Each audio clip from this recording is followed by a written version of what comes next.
오늘 성경은 사랑에 대해서 말씀해 주십니다. 요 앞부분 13장 앞부분까지 계속해서 이야기되었던 것은 의에 대해서 얘기했죠. 우리가 구원받을 만한 의에 이룰 수 있느냐. 어떤 사람은 우리가 노력하지 않는데 어떻게 의를 이룰 수 있느냐. 우리가 노력하지 않는데 어떻게 염치 없이 구원을 받느냐. 이게 이제 그 당시에 로마 교회에서도 이제 그런 생각을 가지고 있었던 거죠. 그래서 우리가 율법을 지켜야 된다, 계명을 따라야 된다, 하나님 말씀을 하나도 어김없이 지켜야 한다. 나쁜 말, 틀린 말은 아니지만 하나님께서 정해 놓으신 하나님의 뜻은 아니었다는 것이죠. 그래서 그것을 같이 수정해서 그 의는 하나님께서 주시는 은혜로 말미암은 믿음에서 시작되는 것이다. 그런데 그 믿음은 행함이 동반되는 것이다. 근데 행함보다 더 중요한 게 뭐라고? 믿음이다. 이제 그걸 강조한 거였죠. 그래서 믿음이 있으면 행함이 필요한데 로마서에서 말하는 행함은 우리가 알고 있는 것처럼 봉사하고 헌금하고 직분받고 이런 것이 아니라 뭐라고 그랬어요? 입을 열어서 마음에 믿고 입을 열어서 그 사실을 선포하는 거죠. 그 사실을 인정하는 거죠. 그 사실을 고백하는 거죠.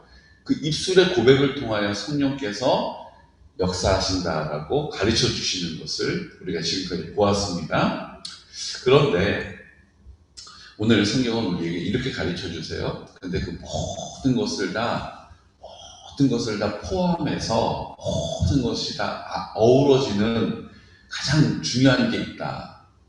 그걸 내가 지금부터 소개해 주겠다. 그리고 지금 이제 8절부터 제일 먼저 뭘 얘기하세요? 피차 사랑의 빛 외에는 아무에게든지 아무 빛도 지지 말아라. 뭐라고요? 빚지라고요? 빚지지 말라고요?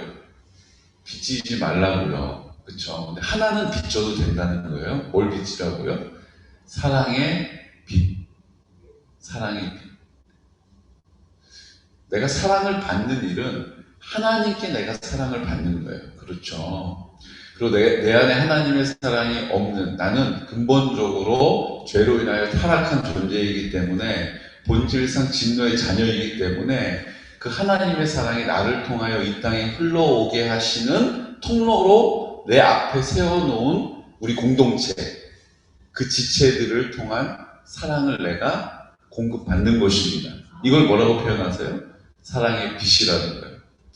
지금 믿음으로 이렇게 성장하고 믿음으로 장성하고 믿음으로 담대하게 그 자리에 지키고 계시는 분들이 계세요. 우리가 힘들 때 하나님 생각은 안 나도 그래도 저 권사님은 참 저렇게 믿음이 좋으시네. 이렇게 이야기 될 만한 분들 계시잖아요. 나도 좀 저렇게 믿음으로 생각하고 결정하면 좋을 텐데 나에게는 믿음이 없구나. 이렇게 생각되는 분들이 계시잖아요. 그분들하고 한번 여러분들 대화를 좀 나눠보세요. 교제를 나눠보세요. 그러면 한결같이 하시는 말씀이 있어요. 뭐라고 그러세요? 나는 부족한 게 너무 많다. 이렇게 얘기하시는 거예요. 그리고 얘기를 또 나누다 보면 무슨 공통점이 있냐면요. 나도 저분처럼 되면 좋겠다 했던 분들이 다 있으시다는 거예요. 다 있으시다는 거예요. 무슨 얘기예요? 내가 그 사랑을 거저 받았기 때문에, 그걸 빚진 자로서 사랑을 경험했기 때문에 내가 믿음의 담대함을 얻게 되었고, 나도 그분이 계셔서 하나님의 사랑이 어떤 것이라는 것을 알게 되었노라라고 고백하시더라는 거예요. 여러분, 한번 여러분 보시기에 내가 아는 분 중에 이런 믿음이 좋은 분이 계셔 하는 분한테 가서 찾아가서 전화라도 하셔서 오늘 한번 물어보세요. 확인해 보세요. 똑같은 고백을 하십니다. 왜냐하면 이게 그분의 믿음이 좋을 수밖에 없는 어떤 기질적인 그분이 가지고 있는 자질이 아니기 때문이에요. 나 같은 믿음 없는 사람을 하나님이 구원해 주셨지. 근데 내가 그 사실을 알지 못할 때 그 한 분이 계셨어. 그 한 분을 통해서 내가 하나님의 사랑을 느꼈지. 그 사랑의 빛을 줬지. 내가 그분 생각하면서 힘들 때 믿음을 지켜. 꼭 이렇게 이야기하는 분들 계시더라고요. 저는 성도님들은 또 계시지만 목사님들에게서 그런 얘기를 참 많이 들어요. 조영기 목사님도 불광동 사실 때 거기서 개척을 하셨죠. 조영기 목사님 어린 시절에 폐병 때문에 학교도 못 가고 전전긍긍하고 이렇게 살 수가 없겠구나. 인간도시 못하겠구나. 그리고 소망 하나도 없을 때 그때 옛날 주일학교 다녔던, 그러니까 몸이 아프니까 주일학교도 잘 못 나갔을 텐데 누가 바깥에서 그 조용기 목사님 이름을 부르면서 조용기 목사님 생각나서 찾아와서 복음을 전해주고 사랑을 베풀어주고 기도해주던 분이 있었어요. 그분을 통해서 조용기 목사님이 주님께로 나올 수가 있었다라고 고백하는 거 제가 들었어요. 저분은 세계적인 부흥사신데 하나님이 그냥 딱 불러주셔가지고 환상 중에 만나주시지 않았을까? 아니더라고요.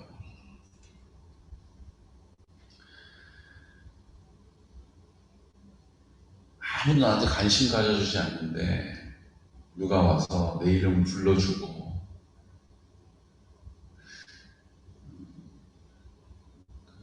강남 중앙침례교회 지난번에 우리 다니엘 기도회 할 때 최병남 목사님 계셨잖아요.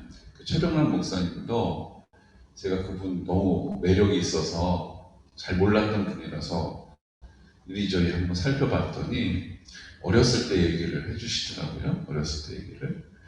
그 간증에서는 자기 학교 선배가 교회 와라 그래서 왔다고 하셨는데 그게 이제 내용이 길어지니까 그냥 이렇게 짚고 넘어가신 거고 그 최병남 목사님이 이렇게 간증하시는 것을 설교에서 제가 들었어요.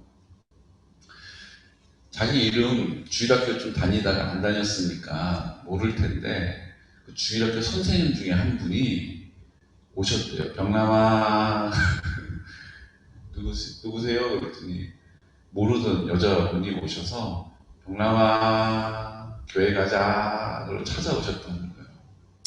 그 얘기를 이렇게 표현하시더라고요. 병남아 떡 먹자 그러셨다는 거예요. 안 먹어요. 필요 없어요. 알았다. 그 다음 주에 또 오셔가지고 병남아 떡 먹자. 예수님이 우리의 떡이 되시지 않습니까? 예수님 몸을 찢어서 우리에게 먹여주셨죠. 예수님이 우리의 피가 되셨죠. 그 예수님의 피를 우리에게 먹여주셨죠. 예수님의 몸, 그 몸을 찢어서 우리에게 먹여주신 것처럼 병남아 그러고 그렇게 자기를 쫓아온, 자기를 찾아온, 자기에게 계속 떡을 먹으라고 건네주었던, 그리고 나중에 그 떡을 교회에서 하나님 말씀으로 공강 시간에 입에다가 떠먹여 주신, 그래서 그걸 먹고 엘리야가 그리시네가에서 탈진하여 주저앉아 있을 때 주님께서 까마귀를 통해서 떡을 물어오시고 고기를 물어다 주셨던, 그걸 먹고 다시 힘을 얻었던 것처럼 그가 영적으로 육적으로 강건하게 되었다는 것입니다. 목사님들의 그 간증들을 쭉 들어보면 내가 주님 알지 못할 때 나에게 손 내밀어 주었던, 내가 사랑의 빛을 준 분이 계시다. 그분 생각하면서 힘들고 어려울 때를 내가, 물론 예수님 계시지만 예수님 안 보이시고 눈앞에 보였던 그분을 통해서 내가 힘을 얻고 내가 다시 일어설 수 있었다. 저는 그런 이야기를 들을 때마다 나에게도 그런 분이 있었지. 또 그런 얘기를 들을 때마다 나에게는 왜 그 정도까지는 없었을까? 예전에 그런 생각 많이 했거든요. 근데 지금은 내가 그런 사람이 되고 싶다. 좀 그런 생각만 들어요. 내가 그런 사람이 되고 싶다. 이런 거룩한 열망을 가지시기를 축복합니다. 주저앉아 있는 사람이 날 보면서 용기를 얻고, 주저앉아 있는 사람이 내가 내민 손을 잡고 일어날 수 있는, 나 못한다라고, 나 안 한다라고 이야기하는 사람에게 내 몸을 뜯어서, 떡을 뜯어서 먹여주는 것처럼 예수님을 전해주고, 예수님의 사랑을 또 흘려보내고, 예수님의 사랑을 흘려보내고, 예수님의 사랑으로 손 내밀고, 예수님의 사랑으로 붙잡아주고, 일으켜주고, 함께 그 길을 걸어가 줄 수 있는 그런 사람이 되기를 소원합니다. 우리 성도님들도 나도 좀 뭐 그런 사람이 난 없나 이런 얘기 하지 마시고, 내가 그런 사람 되기 위하여 주님이 나를 부르신 줄로 믿으시기 바랍니다. 나에게 믿음을 주신 줄로 믿으시기 바랍니다. 나에게 힘을 주신 줄로 믿으시기 바랍니다. 내가 좀 많진 않지만 하나님이 나에게 물질을 지금 공급해 주시는 것이라고 믿으시기 바랍니다. 그리고 그 사랑으로 통로되어서 그 사랑이 흘러가는 자리에 내가 있는 일, 내 힘으로 감당하지 않고 누구의 힘으로 감당해요? 내 안에 생명의 근원이 되신 주님의 힘으로 감당하시기를 축복합니다. 내 안에 계시는 성령님께서 나를 통하여서 열매 맺으시는 곳에 있으시기를 축복합니다. 지금 상황을 보지 마시고, 지금까지 해왔던 믿음의 걸음을 보시고, 지금의 문제를 보지 마시고 주님의 약속을 바라보시기를 축복합니다. 그 사실을 우리에게 10절에 이렇게 딱 결정 지어주고 계시죠. 우리 10절 말씀 함께 선포할까요? 사랑은 이웃에게 악을 행하지 아니하나니 그러므로 사랑은 율법의 완성이니라. 아멘. 이스라엘 사람들은 내가 의롭게 행함으로 구원을 입고 율법을 완성한다. 내가 그 율법을 내 의로 완성해서 구원에 이른다. 이렇게 믿었잖아요. 근데 여기다 대고 뭐라고 얘기하시는 거예요? 그러므로 사랑은 율법의 완성이니라.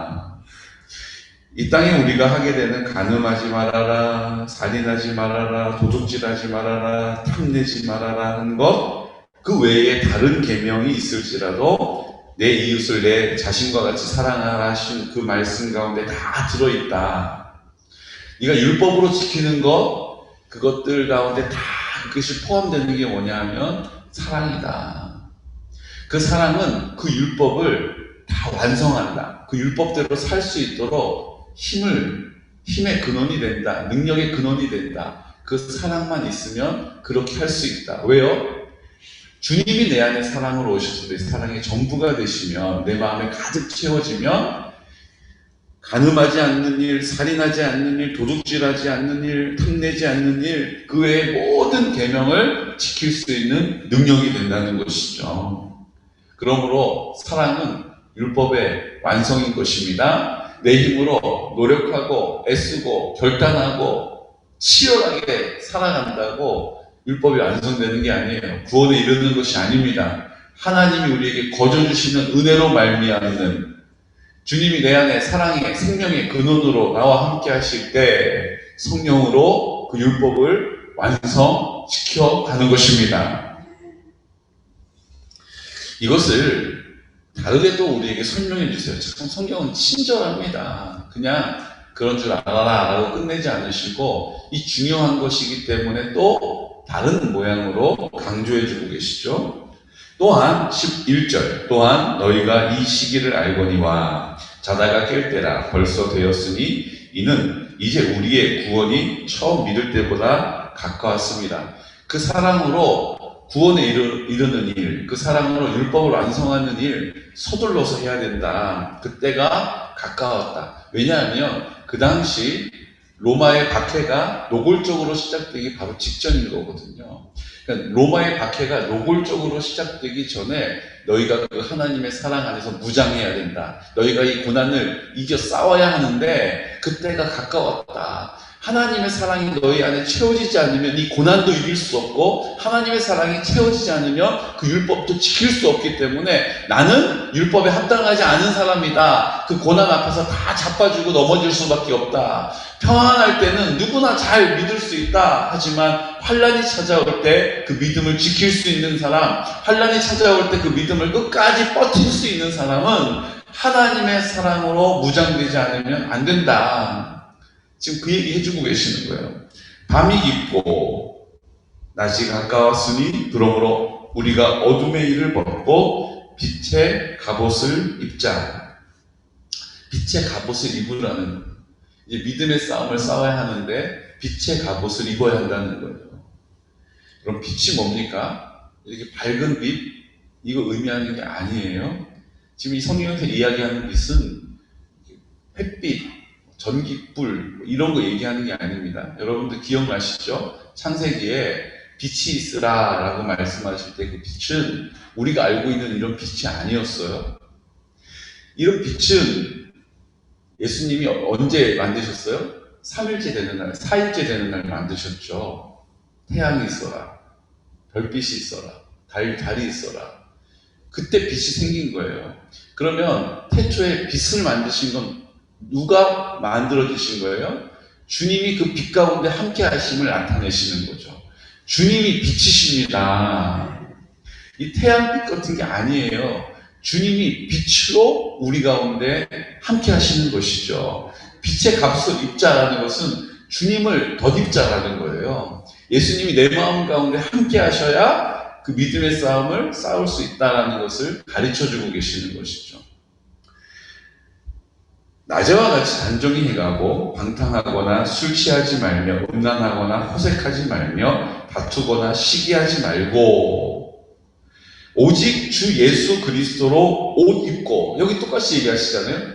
예수 그리스도로 옷을 입으라는 거예요. 그 빛은 예수님이신 거죠. 예수님으로 옷을 입고, 이제 내가 보이는 것이 아니라 성가대에 서게 성가대 가운을 입고, 그 안에는 내 모습이지만 겉으로는 그 성가대의 그 가운에 구별된 그 가운의 깨끗함, 순결함, 이런 것들이 내 모습이 되게 하라는 것입니다.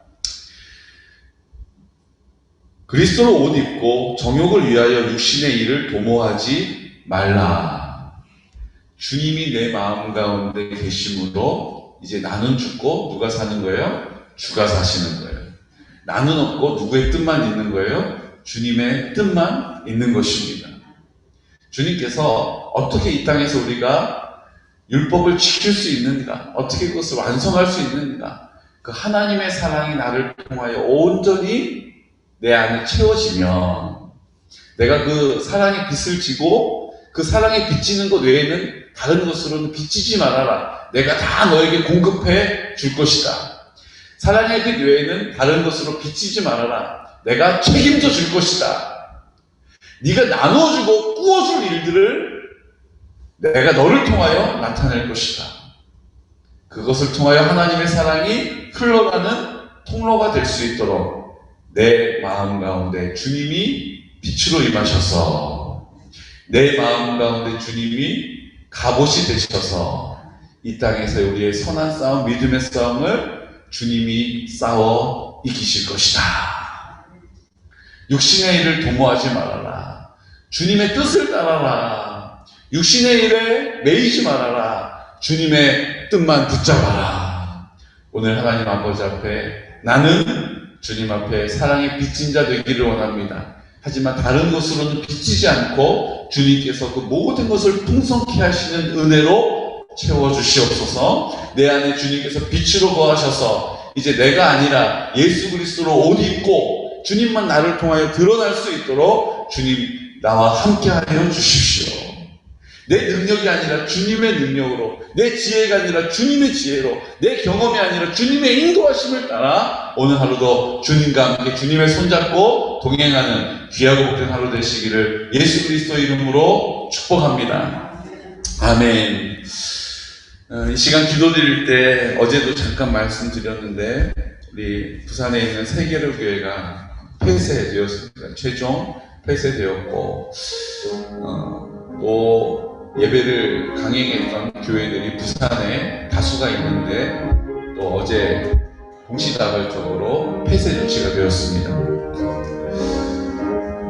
우리가 하나님께 예배 드리는 일, 방역수칙을 잘 지키면서 예배 드리는 일 정부에서 하지 말라고 말합니다.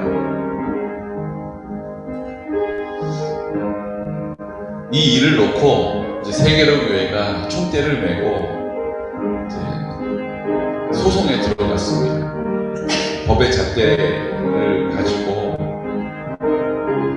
하나님의 긍휼하심을 우리가 구하면서 어제 그 뉴스들의 댓글들을 보니까 교회를, 목회자를 이루 말할 수 없이 비난하고 조롱하면서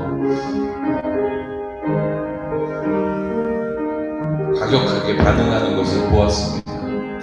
주님, 하나님 앞에 온전하게 예배드릴 수 있는 은혜를 우리 한국교회 가운데 허락해 주시고, 우리가 너무 쉽게 너무 가볍게 드렸던 예배, 그렇게 예배를 소홀히 했던 우리들, 우리 하나님 아버지 앞에 다시 한번 하나님의 은혜를 구합니다.